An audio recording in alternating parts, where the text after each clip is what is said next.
100 గ్రాముల అధిక బరువుతో ఒలింపిక్ పథకం కోల్పోయి తీవ్ర నిర్వేదంతో ఉన్న భారత స్టార్ రెజ్లర్ వినేష్ ఫోగాట్ సంచలన ప్రకటన చేసింది.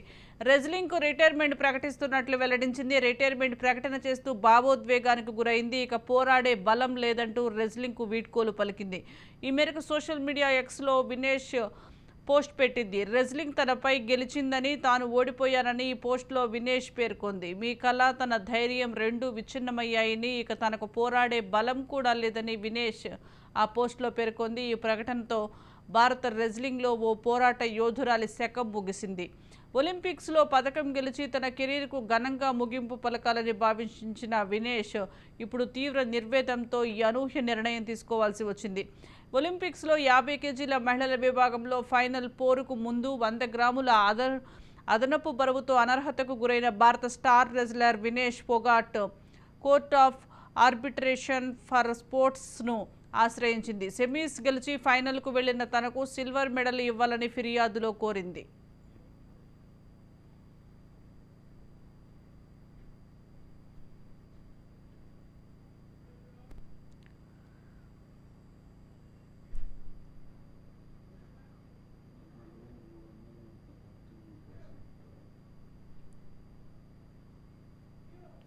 భారత star wrestler Vinesh Phogat Paris Olympics మహిళల ఫ్రీస్టైల్ రెజ్లింగ్ 50 కిలోల విభాగంలో ఫైనల్ నుంచి అధిక బరువు కారణంగా నిష్క్రమించిన విషయం తెలిసిందే. దీంతో యావత్ భారత్ షాక్ గురైంది.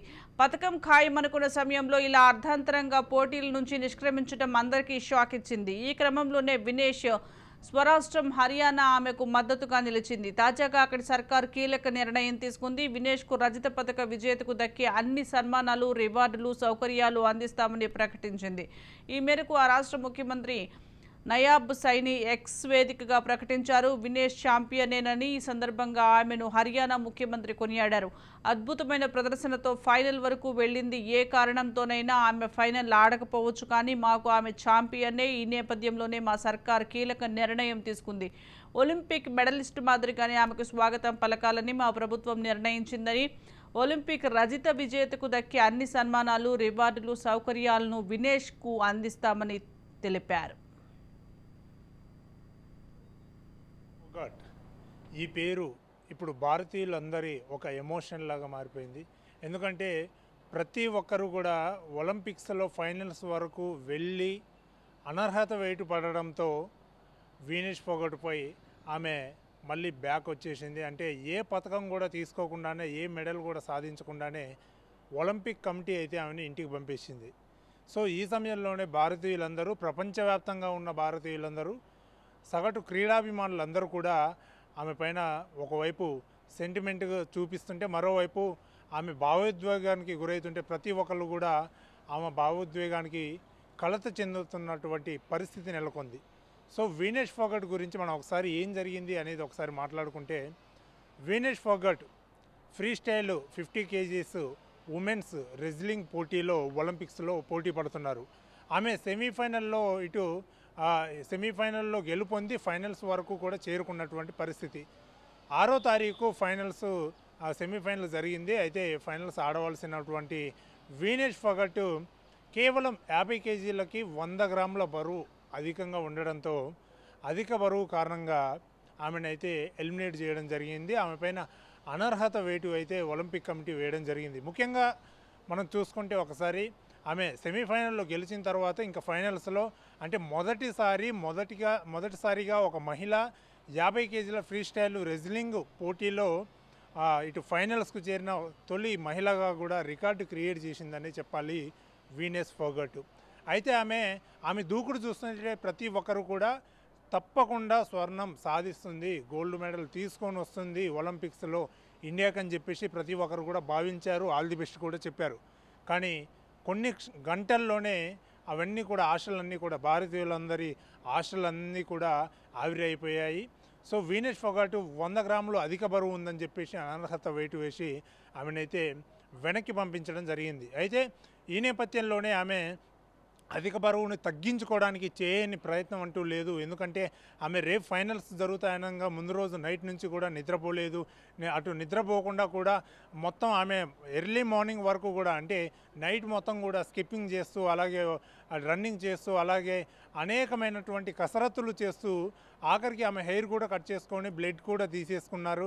అటు ట్రీట్మెంట్ డాక్టర్స్ కూడా వెయిట్ తగ్గడం కోసం శ్రాయశక్తులు కూడా ప్రయత్నించి ట్రీట్మెంట్ అయితే చేయడం జరిగింది.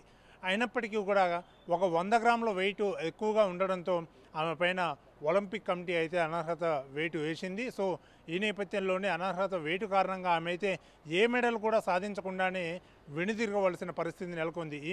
మరోవైపు ఆమె సిఎస్ఐకి అయితే ఆమె ఫిర్యాదు చేయడం జరిగింది. ఎందుకంటే ఆమె సెమీఫైనల్లో గెలిచి ఫైనల్లో అనర్హత వెయిట్ వేసినప్పటికీ కూడా ఆమె ఎందుకంటే ఇటు సిల్వర్ మెడల్కి అర్హురాలని నేను నాకు సిల్వర్ మెడల్ కనీసం షేర్ చేయాలి సెమీఫైనల్లో నాతో పోటీ పడి ఓడినటువంటి ఆ వ్యక్తితో ఎవరైతే క్యూబా రెజ్లర్ ఉన్నారో క్యూబా రెజ్లర్కి నాకు సమానంగా సిల్వర్ మెడల్ అయితే షేర్ చేయాలని చెప్పేసి ఆమె అయితే అటు కోర్ట్ ఆఫ్ అబ్రిటేషన్గా అయితే ఆమె ఫిర్యాదు చేయడం జరిగింది. సో ఈ నేపథ్యంలోనే మరి కోర్టు కూడా అంటే క్రీడకు సంబంధించినటువంటి ఒలింపిక్ క్రీడలకు సంబంధించినటువంటి కోర్టు కూడా కాసేపట్లోనే దానిపైన తీర్పు వెలువరించనుంది. మరి ఈమెకి సిల్వర్ మెడల్లో మరి అవకాశం వస్తుందా లేదా అనేది మాత్రము వేచి చూడవలసిన పరిస్థితి. మరోవైపు ఇటు వెంటనే ఏదైతే ఇటు ఫోగట్ అటు సెమీఫైనల్స్ గెలిచిన తర్వాత ప్రతి ఒక్కరు కూడా ఆల్ ది బెస్ట్ చెప్పారో ఆ తర్వాత ఎప్పుడైతే ఫైనల్స్కి వెళ్తున్న సమయంలో అనర్హత వేటు పడి మళ్ళీ వెనుదిరగవలసిన పరిస్థితి నెలకొందో ఆ టైంలోనే ఇండియాలో ఉన్న ప్రతి ఒక్కరు కూడా ఆమె పైన ప్రశంసలు జల్లు కురిపించినటువంటి పరిస్థితి. అలాగే ఆమె భావోద్వేగాన్ని ఆపడానికి ప్రతి ఒక్కరు కూడా ఆమెకి సపోర్ట్ చేస్తున్నట్టు ట్వీట్లు కూడా చేయడం చూసాం.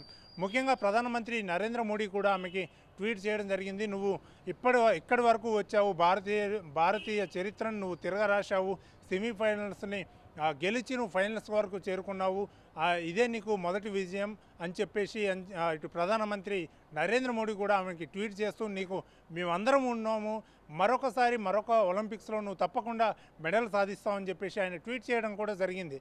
అయినప్పటికీ కూడా ఆమె ఎందుకో బాగా ఎమోషనల్ అయ్యారు. సో ఆమె ఒకానొక టైంలో డీహైడ్రేషన్ అయిపోయి అటు హాస్పిటల్లో జాయిన్ అవ్వాల్సిన పరిస్థితి కూడా నెలకొంది ప్యారిస్లో.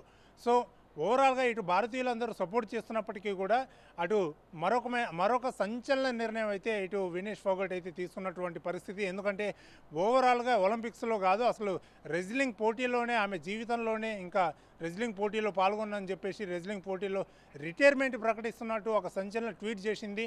సో మొత్తానికి కుస్తీ గెలిచింది, నేను ఓడిపోయాను, మీ అందరికీ నా ధన్యవాదాలు, మీ అందరికీ నాకు సపోర్ట్ ఉన్నందుకు ధన్యవాదాలు అని చెప్పేసి నేను ఓడిపోయానని చెప్పేసి భావోద్వేగమైన ఒక ట్వీట్ అయితే చేసి ఆమె రిటైర్మెంట్ అయితే ప్రకటించినటువంటి పరిస్థితి నెలకొంది. ఈ నేపథ్యంలోనే ఈ ట్వీట్ పైన ఇటు దేశవ్యాప్తంగా కూడా చర్చ జరుగుతుంది. అటు ప్రపంచవ్యాప్తంగా ఉన్నటువంటి క్రీడాభిమానులు కూడా ఇటు వినేష్ ఫోగట్పై అయితే అటు సెంటిమెంట్ చూపిస్తున్నటువంటి పరిస్థితి.